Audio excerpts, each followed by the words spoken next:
زه په خپله د مغربي دانشورانو نه ډېر زیات متاثره وم.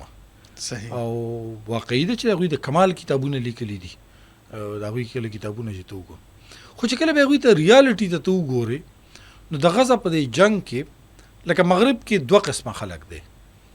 یو د دای بازو وي کوم چې پرو ګورنمنت وي، صحیح. یو بای بازو دی چې کوم چې انټي سټیټ پالیسیز ده، او همیشه د بای بازو خلک چې کوم دی دا د ریاستونو مخامخ ولاړي، صحیح. سترګو کې سره سترګې چې خبرې وسره کوي. بالکل. خو دغه بای بازو والا یا لیفټست چې کوم دی د فلسطین په مسله بالکل خاموش دي. د هغوی هغه هیومن چارټر، د هغوی هغه انسانیت، د هغوی 40,000 نه سیوا ماشومان په دې جنگ کې په فلسطین کې ووژل شو. زما په خیال د کنسټرکشن چې مونږ څنګه یو ډیر ولاړی دی وخت غزا د هغې یو ښکاره پوزیشن دی. او د مغرب د دانشورانو سمم بکمون په داسې حالت کې چې کوم دی موجود دي.